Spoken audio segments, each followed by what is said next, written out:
Today in our program, together they're a team. The border guards of Ukraine and Slovakia were well trained to patrol the borders. On the Azov coast, the wind is moderate. It is foggy. There is a possibility of rainfall and the landing of the enemy.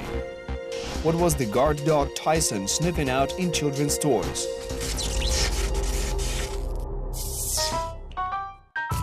They live in different countries and speak different languages, but they always go to the border together.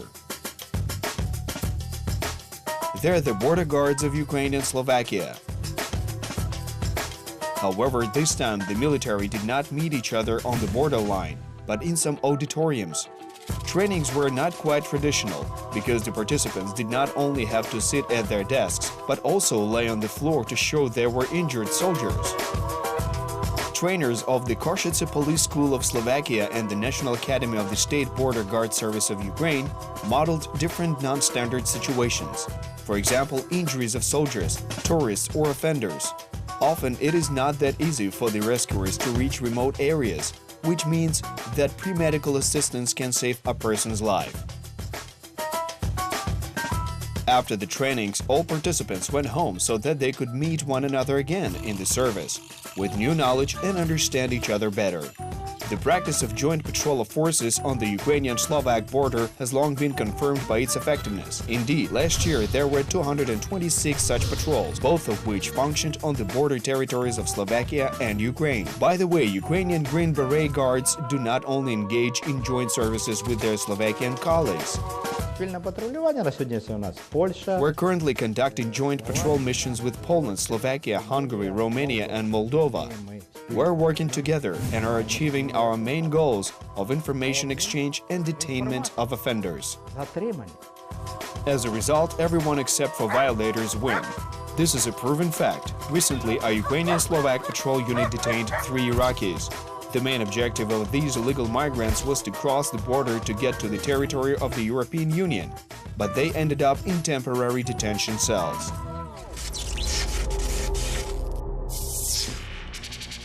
The eastern borders of Ukraine are under a watchful eye, so training sessions here are specific. The shelling and provocation of Russian invaders require constant combat readiness. The joint exercises of Ukrainian military units in the operations of the joint forces along these border regions are held on a regular basis.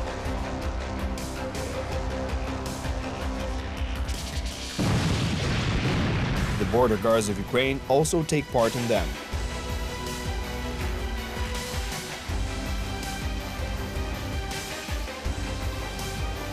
Here we can see the coast of the Azov Sea. Military experts claim that it is the most dangerous area for landing of paratroopers. That is why it was chosen by the Green Berets of the Donetsk detachment. According to the plan, the enemy landing force approaches the Ukrainian coast. In real life, this can be in such a format. Next is landing and fixing positions. The first operation allows for the invasion of the main forces. Will the enemy complete the operation? All that depends on the military skills and the teamwork of all the soldiers of the units. The servicemen occupied the platoon strongholds, trained to coordinate action during combat and to provide assistance to the wounded. Contingent enemies' plans were revealed on the outskirts. The system used for coastal surveillance was highly effective, which deterred the effect of the possibility of a sudden attack. As a result, the enemy was unable to land on the shore, and the attack was successfully repelled. However, in this region, even a usual day for border guards is always under the threat of war.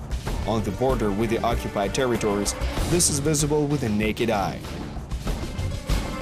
The coast is also rather unstable. There may be provocations on the part of the Russian military forces, shelling and the landing of sabotage units. Such dangerous maneuvers of the Russian boat were registered last autumn in the area of the Dovzhanska Spit. A number of similar provocations were preceded by the siege of Ukrainian ships and the introduction of a martial law in Ukraine. That is a strange coincidence, is not.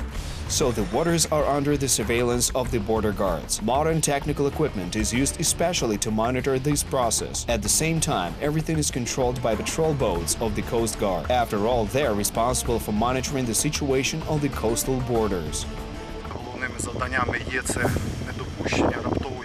The main task is to prevent the sudden landing of sabotage and reconnaissance units of the enemy on the coast of the Azov Sea.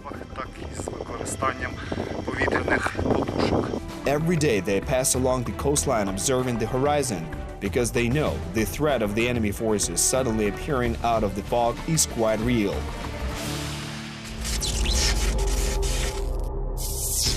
The legend of world boxing, Mike Tyson, is known for his ability to quickly make the right moves and land the most devastating punches during a big fight. And he won. Kherson border guards have their Tyson. He's not a boxer, but a dog with a similar fighting spirit and character. His job is to look for weapons and ammunition. Mykolaiv Airport. Tyson was not interested in this bag.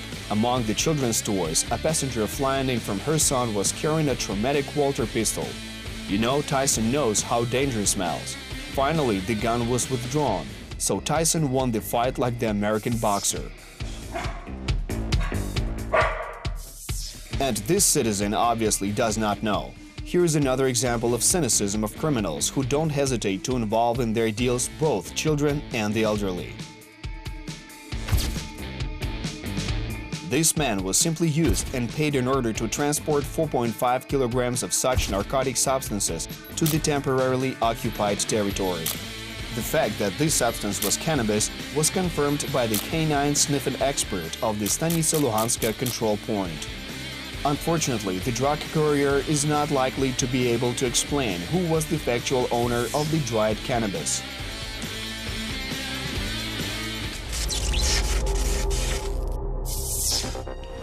Diving suit or auto-tuning. Smugglers from the western border will respond.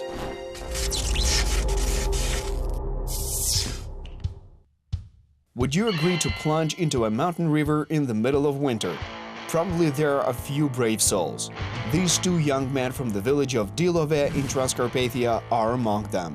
One might think that they're walruses. You'll never guess. These are beavers, smugglers of cigarettes across the border. Unlike real river animals, they do not have fur, but they're dressed in diving suits and are not afraid of cold water. They were detained by border guards of the Mukachevo detachment on the banks of the river Tisa, which is between Ukraine and Romania.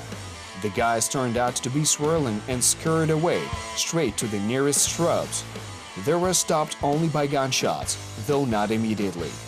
The young people were taken to the border department. As you can see, a diving suit does not mask a person and does not save them from the risk of being caught.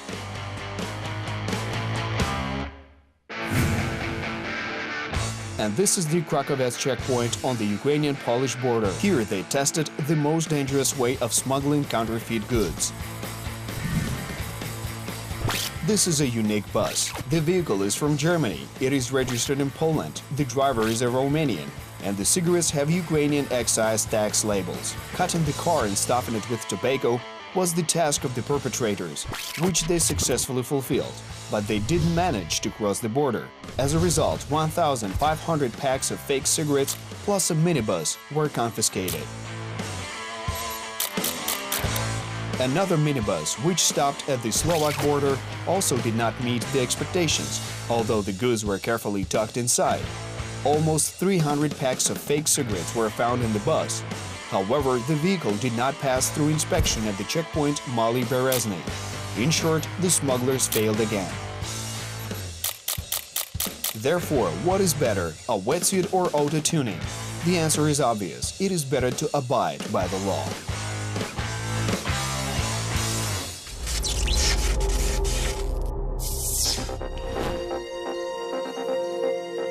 In the Luhansk Oblast, a man with a full truck of saplings was detained.